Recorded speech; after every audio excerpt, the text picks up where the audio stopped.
नमस्ते, मी रमेश मुकादम, ग्रामोदय विचार माध्यमातून आज उद्धव सेना परत फुटणार या आशयाच्या बातम्या आणि संजय राऊत यांनी ओम बिर्ला यांच्याकडं शिवसेनेमध्ये जर फूट करणारे कोणी गट निर्माण करणार असेल तर त्याला मान्यता देऊ नये असं पत्र.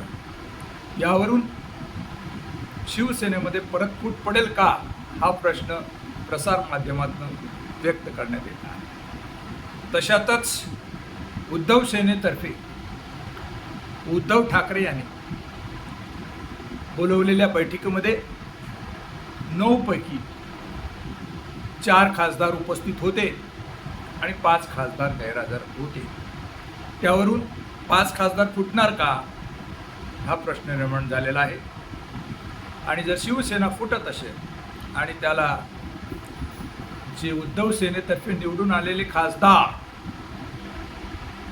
हे पैशाच्या आमिषाला किंवा CBIच्या किंवा भ्रष्टाचाराच्या केसेस लागू नये म्हणून घाबरत असेल तर ती उद्धव सेनेला एक धक्का असणार आहे. आताचा राजकारण पाहता साम दाम दंड भेद या सर्व गोष्टीचा विचार करून भारतीय जनता पार्टीने सत्ता हस्तगत केलेली आहे आणि 12 वर्ष ते सत्तेवर आहेत. आणि आता अल्पमतात असलेलं जे भारतीय जनता पार्टीचं सरकार आहे ते बहुमताच्या दृष्टीनं आणण्याच्या दृष्टीनं त्याने हालचाल केलेल्या आहेत आणि त्या दृष्टीनं तृणमूल काँग्रेस याचे 20 खासदार फोडलेले आहेत. आणि तसं म्हटलं तर 260 पर्यंत आता भारतीय जनता पार्टीचा कुनबा गेलेला आहे. NDAचा कुनबा 293 होता, त्याच्यात 20 वाढले, म्हणजे जवळजवळ त्या ठिकाणी 313 खासदार त्यांच्याकडे आलेले आहेत. तशातच अजून ते इकडे तिकडे खासदार फोडून जवळजवळ जे डिलिमिटेशन बिल आहे ते पास करण्याच्या दृष्टीनं भारतीय जनता पार्टीचा होरा आहे. अभी नाही तो कभी नाही ही दृष्टिकोन आहे. साम दाम दंड भेद आणि पैसा याचा वापर करून शिवसेनेसारखी कडवट सेना फोडलेली आहे. आणि इंडिया आघाडीच्या वतीने निवडून आलेले जे काही 9 खासदार आहेत त्याच्यातील 5 ते 6 जर फुटत असतील ते उद्धव ठाकरे यांच्या सेनेला तो धोका आहे.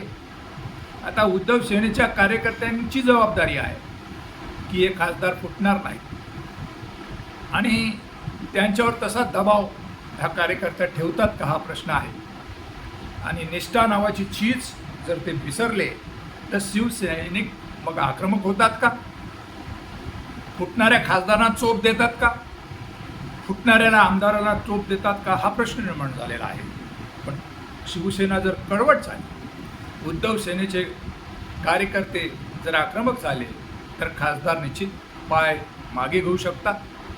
एकंदर देशाची परिस्थिती पाहता संसदीय लोकशाही धोक्यात आलेली आहे आणि महाराष्ट्र हा सामाजिक परिवर्तन करणारा राज्य आहे. आणि सुजलाम सुफलाम असलेल्या या राज्यामध्ये ज्या खासदारांनी आमदारांनी उद्धव सेनेच्या संघटनेच्या जीवावर आतापर्यंत फळ चाकली ते जर फुटत असतील तर त्यांना उद्धव शिवसेनेचे कडवट शिवसैनिक उत्तर देतील याबद्दल शंका नाही. परंतु त्यांनी फुटू नये अशी अपेक्षा उद्धव सेनेची आहे, उद्धव ठाकरेंची आहे की उद्धव ठाकरे मवाळ आहेत आणि त्यांच्या मवाळपणाचा फायदा घेऊन एकनाथ शिंदे फुटले आणि शिवसेनेचे 2 भाग झाले. आणि त्याच्यातच जर कोणी गद्दारी करत असेल तर त्यांना कशा प्रकारे रोखायचं हे उद्धव सेना आता ठरवणार आहे. उद्धव ठाकरेंचे सेनापती जे संजय राऊत यांनी ओम बिर्लांना दिलेलं पत्र आहे. उद्धव ठाकरेंनी प्रयत्न केलेला आहे. ठाकरेंचे खासदार फुटणार नाही आणि उद्धव ठाकरेंना अशी खात्री आहे की शिवसेनेक आता भडकलेला आहे आणि जे काही 9 खासदार आहेत ते फुटणार नाहीत. कारण 7 खासदार लागणार आहेत फुटायला, पण जवळजवळ 5चा आकडा आहे, 2 ते फुटू शकत नाही. हे 2 निष्ठा उद्धव ठाकरेंकडे जर दिली तर उद्धव सेना ही राहणार आहे. आता उद्धव सेनेच्या कार्यकर्त्यांनी जर कडवटपणा ठेवला तर त्याच्यामध्ये बदल होईल असं एक चित्र आहे. पण जे मराठी बाणा आहे, मराठी माणसं आहेत ती फुटणार नाहीत. याची जे 9 खासदार आहेत त्यांनी जबाबदारी घ्यावी. आणि जर ते फुटत असतील पैसे घेऊन तर त्याला उद्धव सैनिक हे कदापि माफ करणार नाही असं एक चित्र आहे. परंतु देशाची परिस्थिती पाहता, देशातील लोकशाही टिकवण्यासाठी भारतामध्ये गोंधळ होऊ नये म्हणून, अराजकता स्थिती होऊ नये म्हणून उद्धव सेनेचे खासदार फुटणार नाहीत असं एक उद्धव ठाकरे यांच्या वक्तव्यावरून दिसतं. आणि त्या दृष्टीनं उद्धव ठाकरे आता वेळ देऊ लागलेले आहेत, खासदारांची बैठकी घेऊ लागले आहेत, आमदारांची बैठकी घेऊ लागलेल्या आहेत. आणि संचारात्मक दृष्टिकोनातनं जो शिवसेनेचा कडवटपणा त्यांनी कुठेतरी कमी केलेला आहे, मवाळपणा ठेवलेला आहे आणि त्यांनी त्यांच्या खासदारांना आमदारांना केलेलं आहे, आवाहन केलेलं आहे की ज्याची इच्छा असेल त्यांनी जावं. परंतु राऊत यांनी यांचं म्हणणं आहे की असं काही उद्धव ठाकरे म्हटलेलं नाहीत.